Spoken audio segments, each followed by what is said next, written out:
Hi, everyone. Thank you for your patience if you've been with us for a little bit and logging in, and thank you all for joining us. We've got about, I think, almost half of our registrants are here with us, so let's go ahead and get started.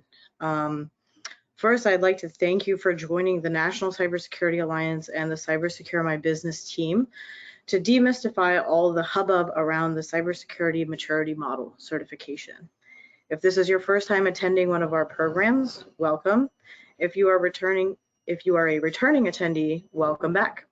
We want you to feel comfortable learning security with us and by us, no matter your level of knowledge and expertise. Everyone has the ability to get security right.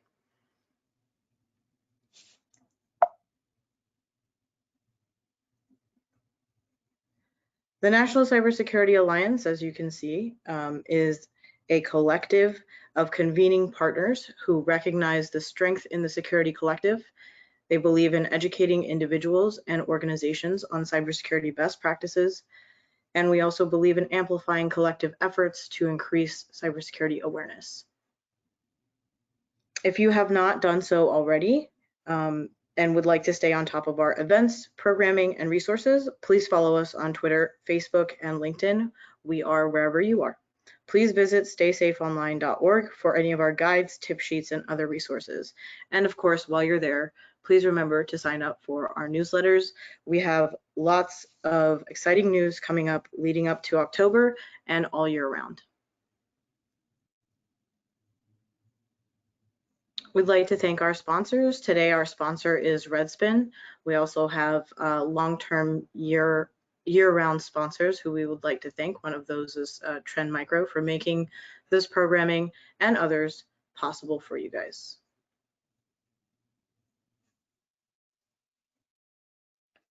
And just a little tidbit about next month's programs. In September, we're very excited to be hosting 2 different webinars. One of them is going to be hosted with Trend Micro and one of our federal partners. It will be focused on cyber professionals and cyber crime, who's actually out there winning. And one on September 13th is going to be about ransomware and responsibility, which actually breaks down how much of it is the government's responsibility and how much of it is individual responsibility. And aside from that, we're also really excited to be reconfiguring our workshops back into all the different facets of our programming. The Delta variant is not going to keep us down, so we strive to educate businesses, of course, regardless of what's going on in the world. And with that all being said, let's talk about the Cybersecurity Maturity Model certification. So I'm going to go ahead and introduce the what and the why. So what are we discussing and why are we talking about it today? What makes it important? And then I'll go ahead and hand it off to our wonderful speaker, Dr. Thomas Graham. So if we're looking at the what, of course, is that this maturity certification was created by the United States Department of Defense. CMMC is a framework designed to help measure the cybersecurity maturity level and align processes and practices with the type and sensitivity of the data that we are trying to protect. So with that being said, the why would be, of course, it can vary from company to company, scenario to scenario, but if we're looking at it from a general sense, one of the reasons that it's important would be the advantage of looking at this with a CMMC mindset. When I say this, I mean looking at businesses, looking at cybersecurity maturity. So looking at it with a CMMC mindset or perspective, regardless of whether your company is going to be pursuing this certification or not, that way you're pursuing a maturity model that is going to be widely adopted and also widely accredited. And then, of course, there's many maturity models out there, and this is sort of a standardization that the U.S. Department of Defense is helping put in place. So that's also an advantage. One second. So today we have with us our speaker, Thomas Graham. He is the Chief Information Security Officer and CMMC Provisional Assessor at Redspin. and his team was previously awarded the Fed Health IT Award for Innovation and Work at the Defense Health Agency. He also holds a Ph.D., which is focused on the behaviors of IoT users, which is the Internet of Things.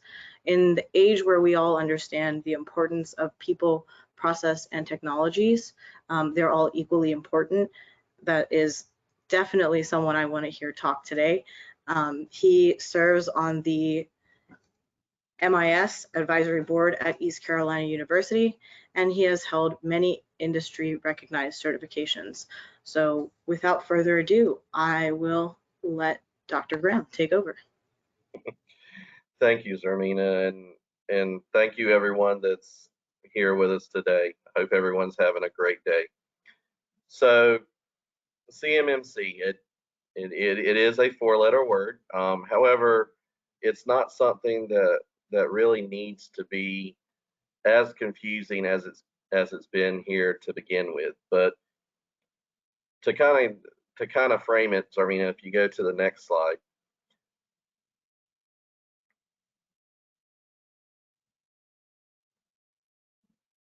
Okay, one more slide. I'm sorry. I was going to say, did you want to take a moment to tell the audience a little bit more about yourself, or we can just skip on to the next one?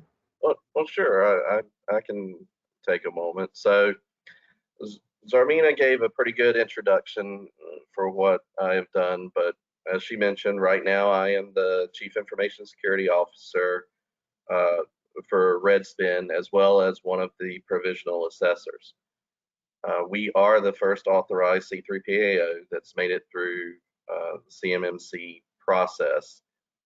And with that, we've been trying to provide a little bit more information, some of our lessons learned, as well as kind of clarifying some of the requirements of CMMC. Prior to this, I supported the Defense Industrial Base as a contractor, so I was on the OSC side.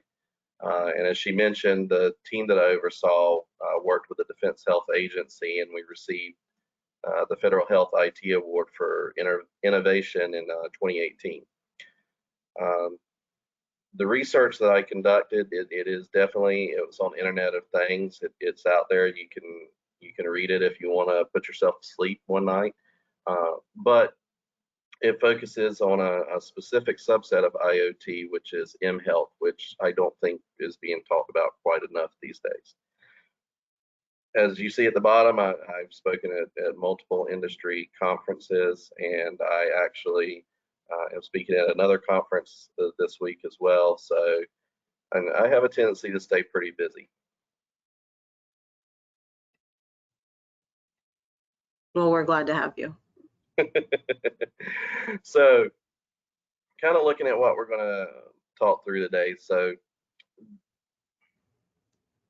you have one of the most prevailing threats out there right now is kind of ransomware and the threat that it places to organizations.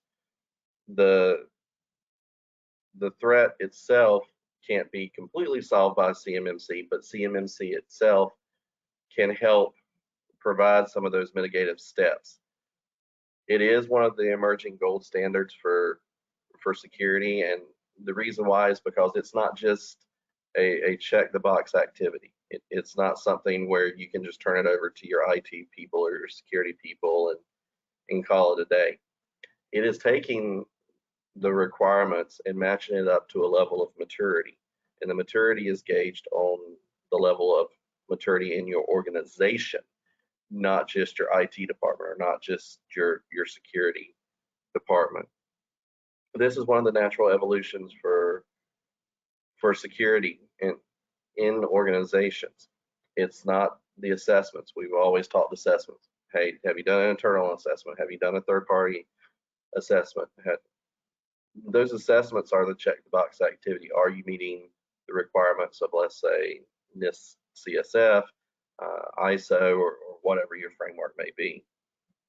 CMMC has taken it to the next step to where it's the validation portion, that resilience validation that you have been doing what you say you have been doing. Not only can your security folks talk to it, but everybody else in your organization. We're also going to take a little deeper dive look into CMMC and kind of what it means, as well as some of those lessons learned that I mentioned before, and how you can take some of those lessons learned and really get ready to prepare yourself and your organization for CMMC.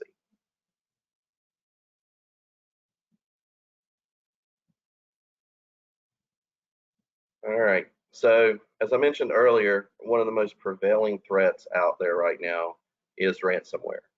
In 2021 alone, it's estimated that the cost of cybercrime is on average $11.4 million each minute. That's not each hour, each day, each week, that is each minute. That is how much it is costing organizations and the industry as a whole. The victims of some of these ransomware activities, it's not only security organizations. It's when you're looking in manufacturing. You hear a lot of talk in security circles about industrial controls, infrastructure, some of those manufacturing items. These industries and these organizations have, over time, adopted technology into their processes and their procedures, but just like healthcare or just like other areas, sometimes some of the security components have lagged behind, or you've done assessment after assessment after assessment, and you believe you have everything in place, but you're not quite sure of it.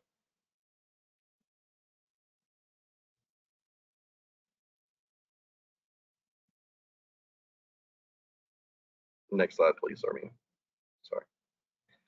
So, CMMC, the Cybersecurity Maturity Model Certification.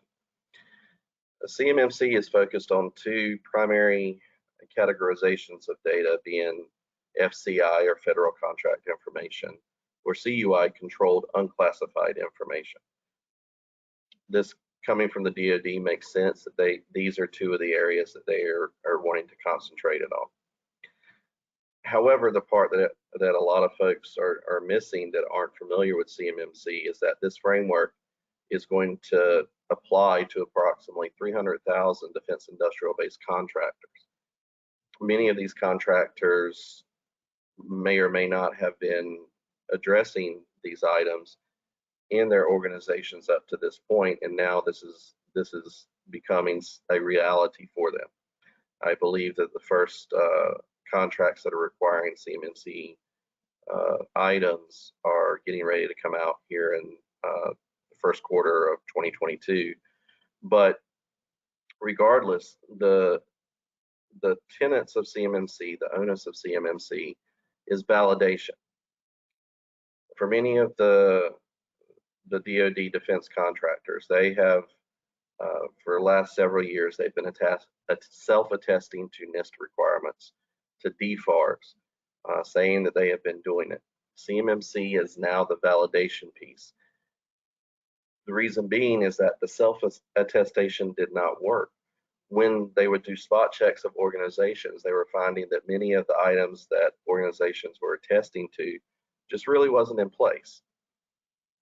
CMMC brings that independent notion to it, to where you're not just working inside the organization, you're not even a DoD person. Once the ecosystem gets up and going, you're a true third-party independent that is just assessing and validating that a set of controls are in place. Next slide, Sarmina. So we're talking DoD, but the tenets of CMMC really can apply to everyday practice. You're assessing environments. You're building offensive and defensive strategies.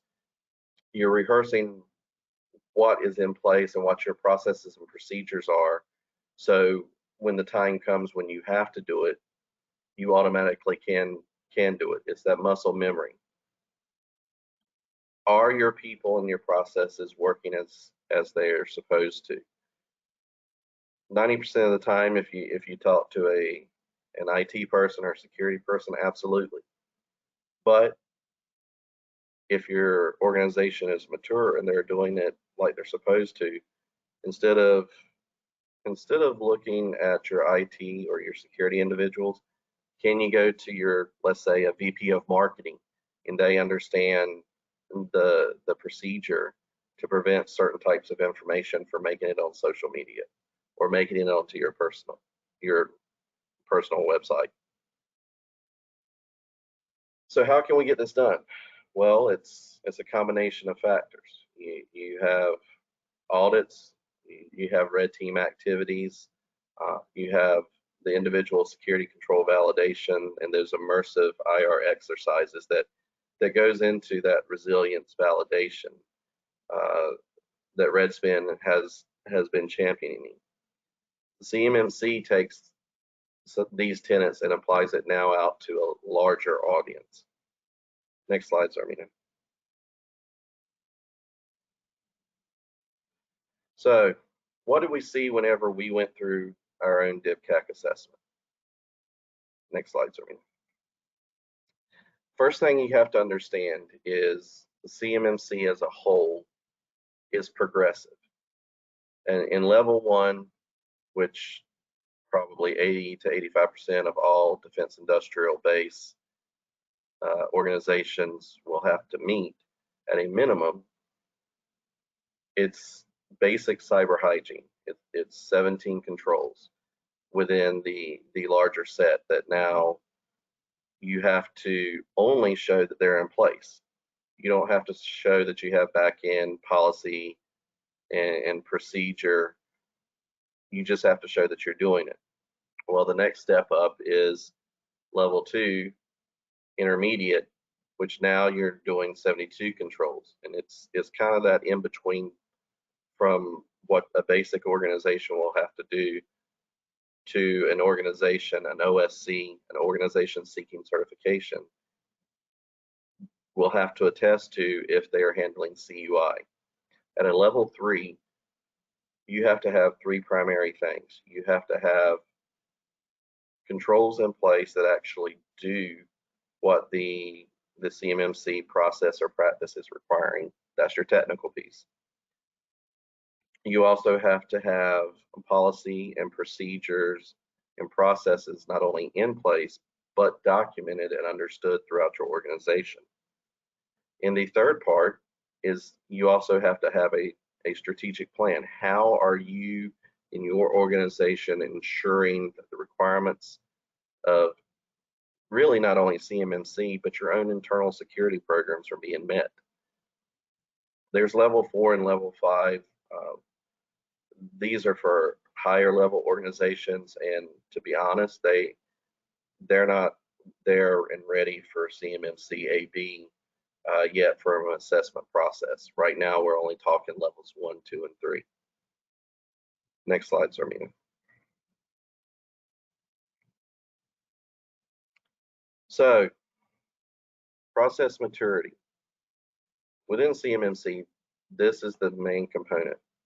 Can an institution demonstrate that an institutionalization of processes?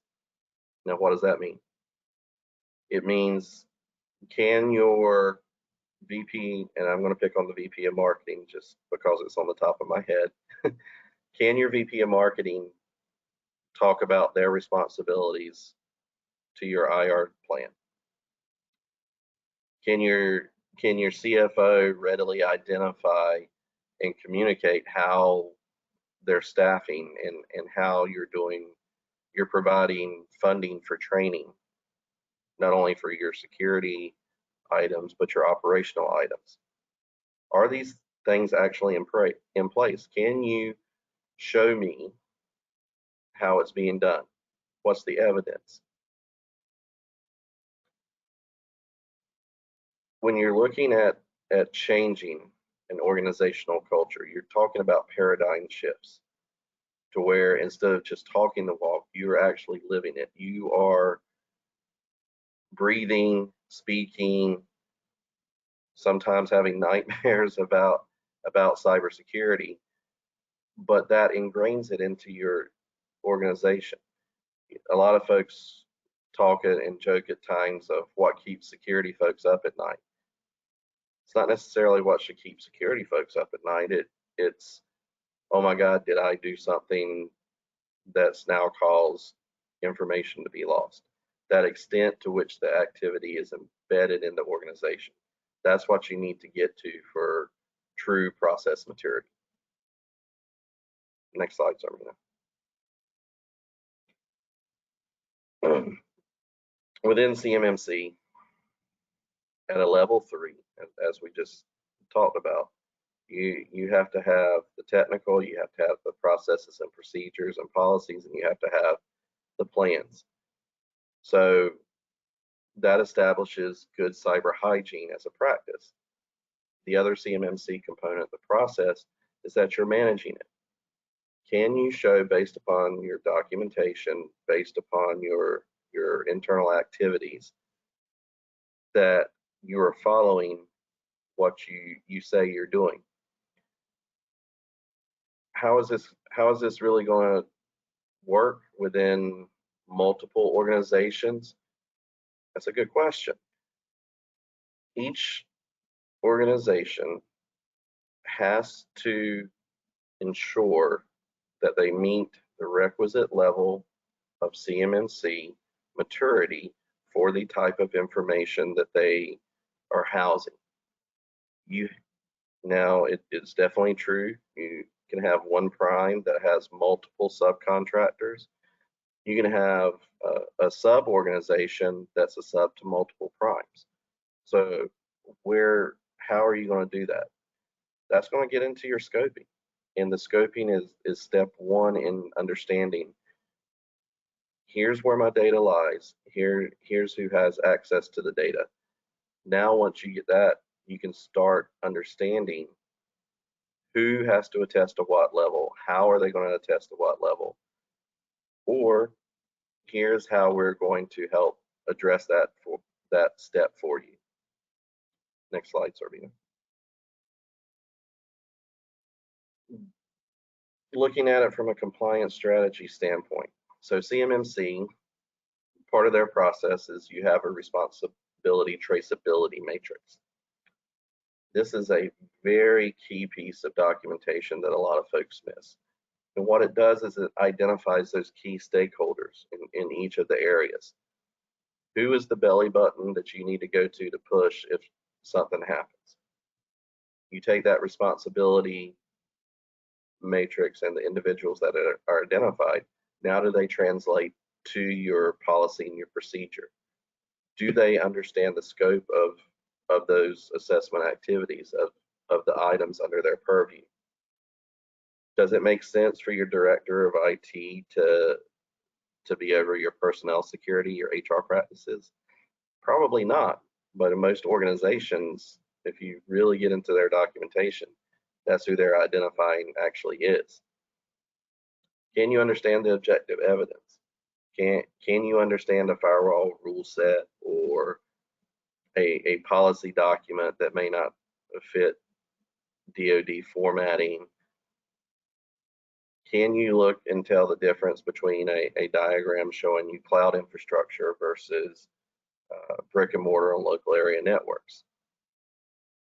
To understand those means you understand the evaluation criteria. You've self-assessed against the CMMC items. The effectiveness of each of these security controls really depends on this understanding. So you can have the best technological implementation in the world, but all it takes is one person, one threat actor in your environment, and it circumvents it. It's going to happen. It happens in every organization. The defining character of an organization and what CMMC's maturity component is trying to ensure is that when that happens, you know what needs to be done. You have those IR practices, those DR practices, the procedures in place. So if your chief information security officer or equivalent wins the lottery and moves to Bora Bora, whoever steps into their role, if something happens the next day, can it still be done? Next slide, Zarmina. So CMMC is really concerned with CUI. DoD, through spot checks and some of their own research, found that CUI is really not as protected as it should be, that it's getting out into the quote unquote wild. So you as an organization seeking certification, what's my step one? It's your scope. And yes, I am very aware that scoping guidance has not been published yet. I've been told by the AB that it is coming very soon, but unfortunately, I don't think it's going to provide many revelations. I'm hoping I'm wrong, but based on what I've been told, it's been condensed quite a bit from what was originally submitted. But bottom line, folks, it's knowing where your data is. Where's that data flowing? Those data flow diagrams, you remember those from the old school DoD days, your NIST days? Think of it, this way. What you're trying to do with your scope is you are defining the parameters of the engagement. Here is everywhere my CUI data is. Here's where it's not. Here's what's interacting with it. Here's what already meets, let's say, FedRAMP moderate requirements. Here's their documentation. This is our area of engagement. Anything that doesn't touch this is outside of our area of engagement. And can you talk to that? Can you explain how those boundaries, those outlines are being protected? Who's coming in? Who's going out? Next slide, Zarmina. From a process and practice readiness, I talked a little bit about this earlier, but you have to ensure that your practices, your processes, your procedures, your policies, they're ready, and your folks know that documentation down. I was picking on a VP of marketing earlier, and honestly, part of the reason being is because, yes, they could be interviewed if that role exists in your organization and you've identified that they have responsibilities for CMMC. I want to give you an example. The VP of marketing generally has some type of oversight of what is posted to your social media channels, to your public facing websites. That VP of marketing could be identified in your documentation as the data owner of these resources. If so, guess what? Now they're responsible for individual items of CMMC. Looking at, I think it's 1.004 CUI on public websites, how is it prevented? Can your VP of marketing or whoever be the first person called on the first day of your assessment and talk intelligently, succinctly to the requirements? This goes back to that responsibility matrix that I mentioned earlier. Yes, you can have other folks that actually do it. There is nothing wrong with that. What the responsibility matrix in your documentation should point to is who are those data owners? Who are those chief custodians? Because you may delegate responsibility to folks, but at the end of the day, who is responsible? Most organizations, like I said, you've been self-assessing for years. Now you just have to, this should be your Super Bowl. We've been doing this. Let's show you that we're actually doing it. Here's the proof. Next slide, Jeremy. So a little bit earlier, we talked about making sure that you can walk the talk. And I joke around with my head of HR all the time, saying, when I win the lottery and move to Bora Bora, well, what if I do that and then the next day somebody has a laptop with access to CUI powered on in a coffee shop? They get up just to get a napkin and they turn around and now that laptop's gone. How are you as an organization going to be able to mitigate the threat that poses? And that goes back to practicing incident response activities. Do you have run books in certain organizations for certain situations? If X happens, here's what we're going to do. Most smaller organizations probably won't have it to that level of detail, but understanding what each of your roles are is going to pay dividends. Your CEO or your president has this responsibility. Your financial guy has this responsibility. Your HR team has this responsibility. Be ready to show that proficiency, that you've actually practiced it. Have you done tabletops? Have you done full walkthroughs? Is the leadership of your organization involved?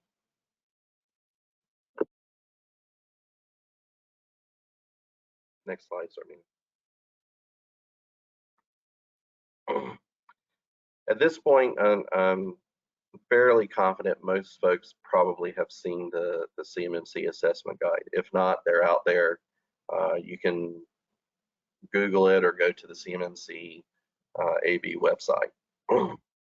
But earlier, I was picking on the VP of marketing, but this shows you stakeholders aren't just those information technology guys, those information security professionals. You're talking HR, you're talking facility managers, you're talking CEOs, CFOs. The realization that has happened with CMMC is that it has to be an organizational activity. It can't just rest in the bowels of your security department anymore. These things have to be ingrained into how you conduct business on a day-to-day.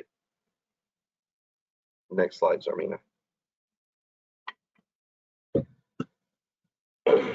So one of the key things that we learned when we went through our assessment is that really it's having that ongoing cyber hygiene, the ongoing improvement. Redspin as an organization is new to this ballgame from a DoD perspective. To this point, we haven't really interacted too much with the defense industrial base. But what we felt confident in is that from a maturity standpoint, we had been walking this walk. We've been going through all of our documentation. We've been updating our processes and procedures as we found deficiencies. We've been communicating it to our senior leadership. We do training. We do internal phishing. We had been doing a lot of these things, but how could we show this to the CMMC AB? How could we show this to the DIPCAC assessors? And what we found was it wasn't just showing the documentation that we reviewed it. Here's when we reviewed it. Here's what we've added or we didn't make any changes. It was in the assessment when the assessors asked the question, was it somebody other than the security folks that could answer the question? Could your CEO say, yes, we do it, the cadence is documented in our documentation, and matter of fact, here's when they brief us. We do it bi-weekly at this meeting. We do it daily at this meeting. It's that paradigm shift that I mentioned earlier, that this has to be a living, breathing component of your operations. It's not just a one-off that you do once every year or once every 3 years. It's something that on a day-to-day basis, you need to really be thinking about. Next slide, Zarmina. So, how can you get ready? Well, there's actually quite a few resources out there, and there's no secret, super secret handshake or repository. These are some of the same things that we utilized when we were going through the assessment. Understand that assessment guide. That assessment guide is the playbook. That is how the assessors are going to look at you as an organization, depending upon your level. Get into some of the NIST documentation. If you're lacking incident response, if you're lacking disaster recovery, NIST has tons of documentation out there about how to get this in place. Yes, it's going to be different for a larger organization versus a smaller one, but bottom line is, do you have what is sufficient for your type of organization? Get all of your stakeholders involved. I've talked ad nauseum, I think, and I apologize about making sure it's not just your security professionals, your IT folks. Does your HR person understand what is the requirements in the background check? Why are those the requirements? How does HR hand off somebody to Director of Information Services, for example, during an onboarding activity? If somebody's terminated, can they speak intelligently to what their responsibilities are and when the handoff is? Document your data flows. Just start where that FCI or CUI is going to be held. If it's in your organizational email system, okay, it's in your organizational email system. We've got to start there. Now, how do we lock this down? That boundary is very important. You have to understand where it starts, where it stops, and what you're letting in. I was talking to one professional not too long ago, and I said, think of it this way. In a military unit, they may be setting up a FOB, a forward operating base. Well, what's one of the first things that they do? They establish that perimeter. That's your boundary. Then once they establish that perimeter, they identify what are the points of entry, who can come in and out of that boundary, and what do they have to do to be able to ensure they can come in and out of that boundary. This is just the technological equivalent of setting that up. You have to define the boundaries. You have to have your firewall rules in place, your DNS filtering for when folks go outside of your boundary. They're not going to bring anything back in that they're not supposed to. It's that scoping and that definition and that boundary, and I cannot talk enough about how important that is. From what we have learned from the AB is that most organizations aren't failing on the technical piece alone. It is the non-technicals, those processes and procedures, including the system security plan, making sure that it is accurate and updated and identifies whose responsibility is what. Yes, you can inherit stuff from other organizations. If you're using cloud infrastructure, you have to. You don't have a choice. But do you have an understanding of what they are responsible for versus what you are responsible for? Do you have an internal POAM? We all know this has been one of the main contentions with CMMC AB is that long term you can't really have a POAM. It's pass or fail. There is some adjudication process at the end of the assessment, but from an internal perspective, are you tracking these things? Are you you identifying at regular cadence, here's areas, you know, where we perceive vulnerabilities, we perceive threats. How are we addressing them? Is that information updated? That speaks to your maturity, and if you can show that during the assessment, it goes a long way with the assessment team. And next slide, Zarmina.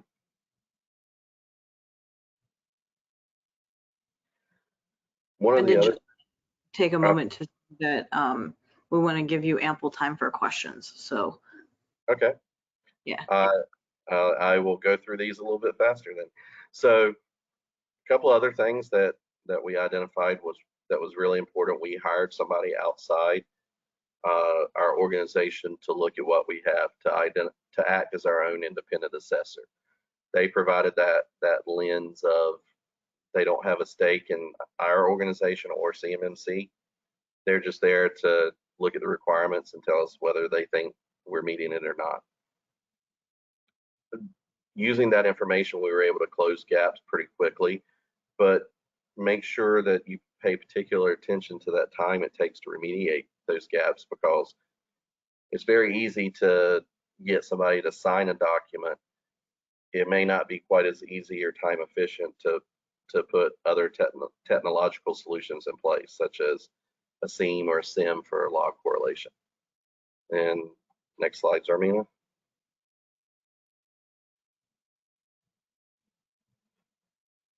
These are some of the recommended playbooks that we were referring to, your assessment guides, your NIST reference, the assessment methodology. Understand these items. Have a comparison, a walkthrough. One thing we did internally is we took the requirements that are in the assessment guide and literally utilized that for our self-assessment. We went through and ensured that we were hitting all of those pieces prior to DivCAC even coming out. Next slide, Zarmina. I think we've talked a little bit about, you know, Redspin itself. In the interest of time, we can probably go past this, Zarmina. All right. So as Zarmina mentioned, if you have any questions, definitely I believe we're allotting time here for them, or if we don't have time for them here, please feel free to reach out to myself at thomas.graham@redspin.com, or make sure you check out one of our ongoing CMMC resources. Thank you. Thank you so much for all of that valuable information, Dr. Graham. We have plenty of questions, so I'm going to pose a few of them for you to answer. So one of them is, and I think this relates very well back to this slide. So does CMMC replace NIST, or does NIST still serve as a standard for cybersecurity protection, thinking in terms of smaller businesses? So CMMC doesn't replace NIST. CMMC and NIST, it's two separate things. So NIST is the guides. This is information on, okay, here is how you should do stuff. The CMMC assessment process follows the DoD assessment methodology very closely. What CMMC does is it takes the information, those control sets, those requirements from NIST, as well as some ISOs and some other areas, and it pulls it into a more holistic assessment framework, to where NIST is almost a check the box activity. They say either do it or not. CMMC now takes that check the box activity and it adds the maturity on top of it. So no, it's not replacing it. It's just ensuring it's the validation that you're doing what you say you've been doing with the NIST requirements, if that makes sense.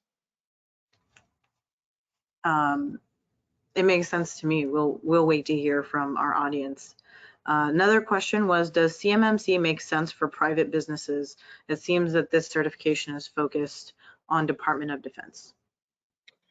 So the certification isn't Department of Defense focused. It is defense industrial based focused. It is those private or public organizations that support the Department of Defense. However, if you really want to talk long term, if we're going to mature where we are as security professionals, or improve the security of our cyberspace in general, we have to get past that check the box activity. We have got to move to the validation portion of it. So CMMC is concentrated on CUI or FCI. However, I could very easily say, instead of looking at DoD classifications of CUI or FCI data, let's replace it with PHI. Well, now we're talking about a whole nother ball game, because now it's being targeted potentially towards healthcare organizations. It's not DoD centric in the regards of this is the only place you can use it. It's just this is what is being developed for the organizations that are supporting the DoD, so that way the information that the DoD shares with them is protected. Got it. And also, for the benefit of our audience today, just want to let them know that we will be sending out a resource handout to let you know what all of the acronyms mean. But for the benefit of answering the questions, could you just reiterate what CUI is? Sure. CUI is controlled unclassified information, and FCI is federal contract information. Thank you. We also had a question pertaining to timeframes for levels 4 and 5. So I'm going to phrase it as, how long does it take to get to that level of maturity? Do we have an idea? So we don't necessarily have an idea as it pertains to CMMC, and that's because that information really hasn't been published yet. If you're looking for probably a good parameter to think about, looking outside of CMMC at another popular framework, the COBIT controls.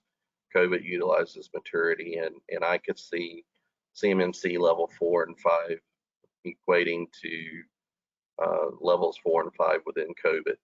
But right now we don't have any direct relation between those two, or really clarification on what the requirements are going to be. Got it. We also had a question come in asking, is this an extension of NIST or high trust, or is this a separate method that businesses may have to meet? So this is a separate method that any organization bidding on a DoD contract will have to attest to in the very near future. It's coming out as a DoD-centric requirement. I have heard talk that other federal organizations are looking at it to implement in their contracting processes, but it is going to be that requirement moving forward for at least the DoD. And do we know if there's going to be a crosswalk to NIST? So when you look in some of the documentation, CMMC does have a crosswalk to certain areas of NIST, either the CSF, NIST 853. However, CMMC is not pulled just directly from NIST. It incorporates tenets of other security frameworks, such as ISO, such as, I believe that there's a couple of other frameworks in there. But there's also a subset of Delta controls that are not a part of NIST or ISO or any of the other locations where they pulled the majority of them from. If you're looking for, the lion's share, the lion's share is pulled from NIST, but NIST isn't the only item that is influencing CMMC. Got it. Thank you for clarifying that. So can a self-submission assessment be used for level 1, 2, or 3, or does it require a certified assessor? I think this is the one that's on everybody's mind. You cannot self-attest. So the self-attestation, that is doing your pre-assessment. You are checking yourself against the requirements. However, to attest to a particular level, an OSC, which stands for an organization seeking certification, has to have the independent validation done, and that depends on the level of the type of information you have. If you have just FCI, then you would only need level 1, which is a lot simpler and a lot quicker than a level 3, which now you're going into all of the domains, all of the practice areas, and you're having to not only show that you're just doing it, you're having to show that you're doing it, it is documented, and it's planned for within your organization. Got it. And can you answer, how can one become a third-party assessment organization? So to become a C3PAO, first of all, I advise you to start drinking heavily. No, I'm just joking with that. So to become a C3PAO, you have to go through its several step processes. You have to self-attest to the NIST requirements based on the DoD process and upload those into SPRS, which is the DoD database. Then once you do that, you submit your application to CMMC AB for that you're wanting to go for C3PAO status. Once you do that, then you're put on a list with a bunch of other organizations right now trying to not only get approved, but become those assessment organizations. So understand there's a difference. You have OSC and you have C3PAO. The C3PAO has to pass a level 3. An OSC, depending upon the classification of data that they have, either has to pass a level 1 or a level 3. But the C3PAO doesn't have a choice. Once you submit everything, then you get put on the calendar for right now. It's DIVCAC has been doing the assessments through the DCMA office with the DoD. Eventually, what the plan is for organizations such as Redspin to become that assessment piece. So notify that you're ready. At that point, you'd reach out to Redspin or one of the currently authorized C3PAOs. Then you have to go through the assessment process. You have to do the readiness review.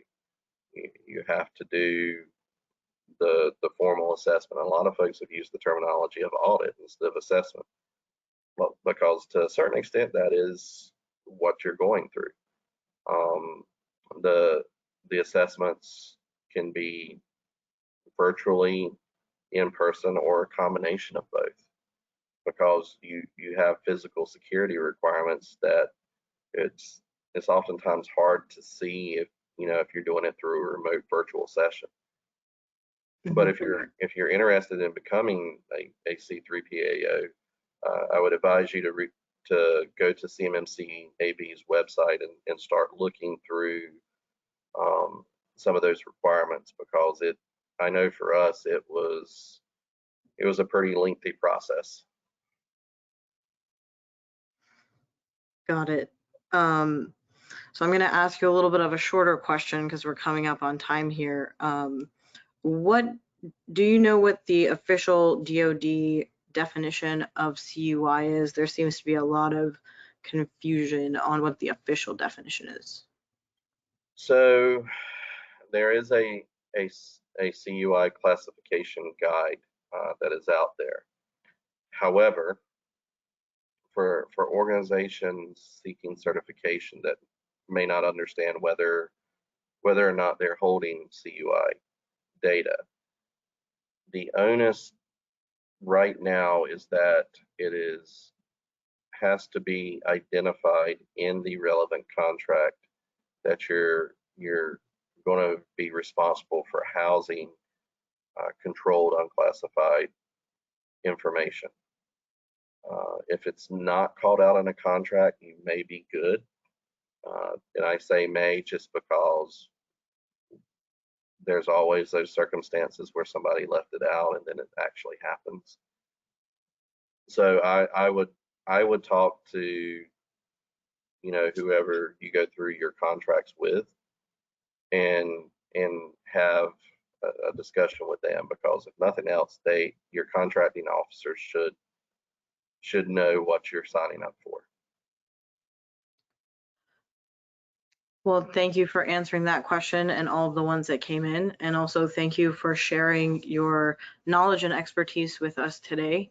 We're going to do our best on our end at the National Cybersecurity Alliance to send out some clarifying resources with the email that will come out tomorrow that includes the recording of this webinar and any other resources such as the slide deck and others that we can provide.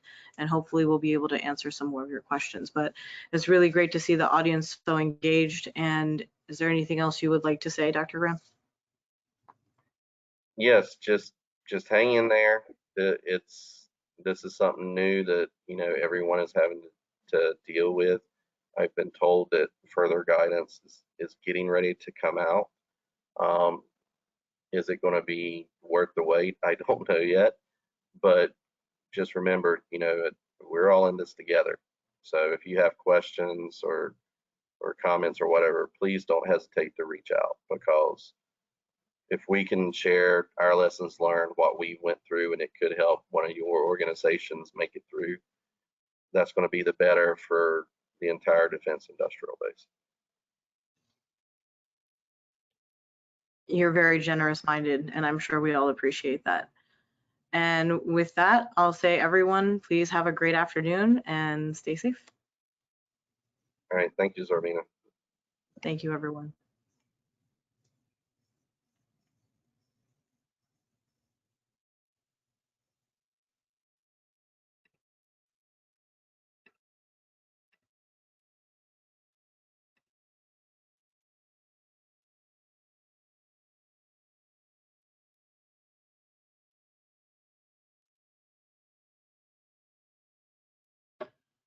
Ugh.